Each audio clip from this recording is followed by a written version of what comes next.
मुख्तार अंसारी का प्रदेश में बहुत बड़ा नाम था। वो इसलिए नहीं क्योंकि वो विधानसभा के माननीय थे, वो इसलिए क्योंकि वो बहुत बड़ा माफिया था जिसके पास विधायकी का भी पावर था। पावर भी ऐसा कि कहने की जरूरत नहीं पड़ती थी, बल्कि उसके इशारों पर ही काम हो जाता था। पब्लिक तो पब्लिक, पुलिस प्रशासन से लेकर जेल के अंदर भी उसका खूब दबदबा था। मुख्तार अंसारी लगभग 2 दशक तक जेल में बंद रहा और वहां उसकी हुकूमत चलती रही। जेल के अंदर ही उसके लिए दरबार लगता था, तालाब खुदवा दिए जाते थे ताकि फ्रेश मछली जेल के अंदर ही उसे मिल जाए।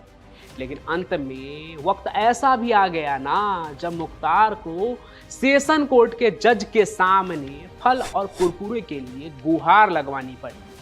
तो आइए आज आपको मुख्तार अंसारी के जिंदगी के जेल सफर की ही कहानी सुनाते हैं। वैसे ये सुनकर आपको भी ताज्जुब हुआ होगा कि मुख्तार जैसे शख्सियत को पेशी के दौरान जज से फल और कुरकुरे के लिए गुहार लगानी पड़ी।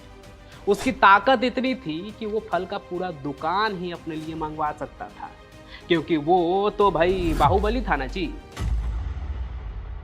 लेकिन इन्हीं बाहुबली का जब बाहुबल जोर मारना बंद कर देता है ना, तो संरक्षण देने वाले भी अपना पल्ला झाड़ लेते हैं और बड़े बड़े बाहुबली भी फिर जेल के अंदर मामूली कैदी बनकर रह जाते हैं। मुख्तार अंसारी का भी अंतिम वक्त कुछ ऐसा ही रहा समझ लीजिए, लेकिन हमेशा से ऐसा नहीं था।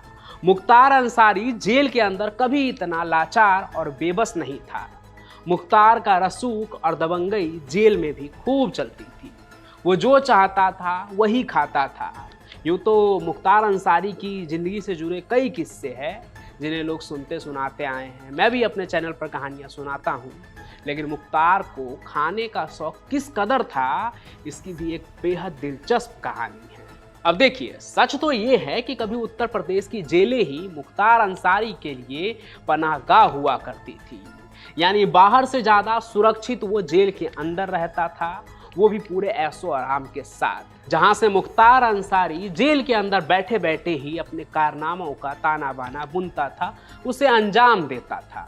आपको याद हो तो नवंबर 2005 में बीजेपी विधायक कृष्णानंद राय की गोलियों से भूनकर हत्या कर दी गई थी। उस वक्त मुख्तार अंसारी यूपी के फतेहगढ़ जेल में बंद था, लेकिन ये बात सभी को पता है कि हत्या उसके इशारे पर ही हुई थी। गाजीपुर जेल से फतेहगढ़ जेल में शिफ्ट हुए मुख्तार अंसारी को अभी 1 महीने भी नहीं हुए थे कि उससे पहले ही एक और कहानी जेल से इजाद हो गई।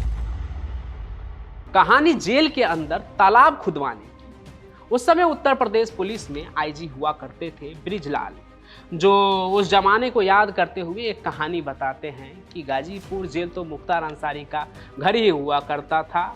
उसने जेल में ही तालाब खुदवा दिया था। शाम को जेल के अंदर बाकायदा दरबार लगता था।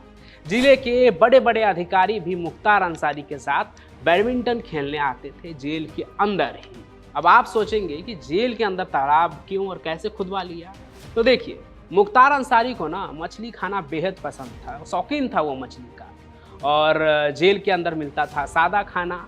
रोज रोज बाहर से खाना आना भी मुमकिन नहीं था। इसी बात से परेशान होकर मुख्तार ने जेल के भीतर ही तालाब खुदवा लिया था और उसमें मछली डाली गई। अब जब भी उनका मन होता तो तालाब से ही मछली निकलवा कर ताजा फिर उसे बनवाया जाता था, फिर वो खाता था। और ऐसा नहीं था कि तालाब से मछली सिर्फ मुख्तार के लिए निकलता था।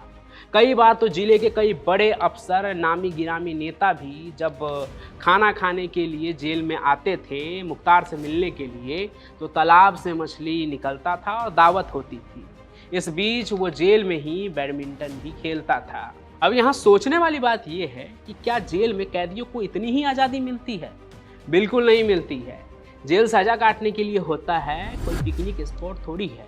लेकिन जब बात मुख्तार अंसारी जैसे लोगों की हो ना, तो उसके पीछे उसका रसूख और राजनीतिक संरक्षण होता है, जिसके वजह से जेल के अंदर भी उन्हें कभी कैदी वाली फीलिंग आती ही नहीं है।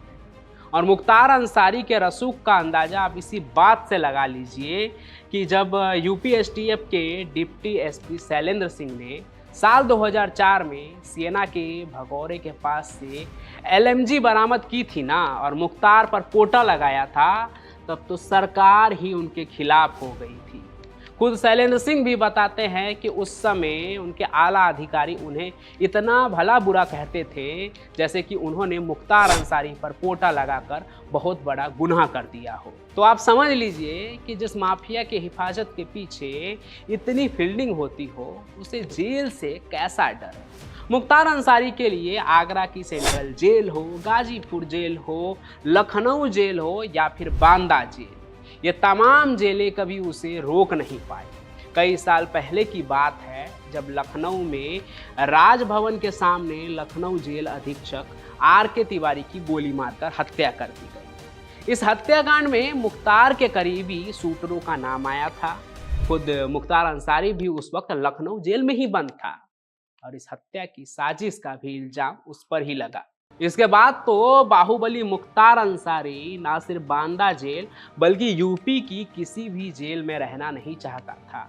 यही वजह थी कि पंजाब की रोपड़ जेल में रहते हुए मुख्तार अंसारी ने पूरी कोशिश की थी कि उसे यूपी ट्रांसफ़र ना किया जाए और इसलिए भी मुख्तार अंसारी जिस मामले में रोपड़ जेल में बंद किया गया था उसमें उसने कभी जमानत की अर्जी डाली ही नहीं थी।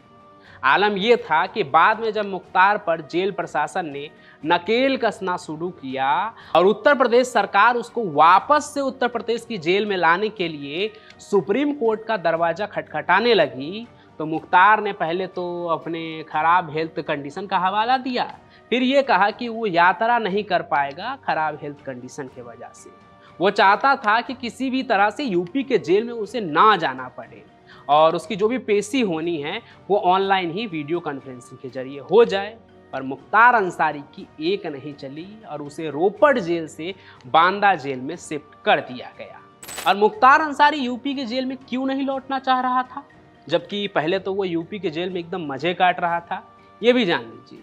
इसके पीछे वजह ये थी कि उत्तर प्रदेश में सरकार बदल चुकी थी और जो नए सीएम थे उन्होंने समझिए कि एक तरह से कसम ही खा लिया था कि वो माफियाओं का राज खत्म कर देंगे। और यही वजह थी कि अंत के दिनों में मुख्तार अंसारी का जेल के अंदर से गुंडा राज जो है वो खत्म हो गया और वो भी किसी नॉर्मल कैदी के तरह ही अदालत में फल तक के लिए गुहार लगा रहा था। तो जेल के अंदर की मुख्तार की यही कहानी थी, जहां वो कभी तालाब भी खुदवा लेता था सिर्फ मनपसंद मछली खाने के लिए, तो कभी अंत के दिनों में वो हाल हो गया था कि उसे फल तक के लिए अदालत में गुहार लगानी पड़ी। आगे आपको ये कहानी कैसी लगी ये आप कमेंट करके ज़रूर बताइएगा। साथ ही साथ इस कहानी को लाइक कीजिए, ज़्यादा से ज़्यादा शेयर कीजिए और हमारे इस चैनल को सब्सक्राइब भी ज़रूर कर लीजिए। हम फिर मिलेंगे नए सफ़र में, तब तक के लिए आपका बहुत बहुत धन्यवाद। आप सुन रहे थे let's smile more than radio. Follow कीजिए हमें हमारे सोशल मीडिया प्लेटफॉर्म्स पर। It's time for news. It's time for more than radio. Presenting the first radio news app, Let's Mike. Let's Mike, a news-based app on your phone where you get to watch and listen news, talk shows, interviews, radio show podcasts. On Let's Mike, you get all relevant information of TV, print, radio, podcast, and digital. Let's Mike talks about every segment of life.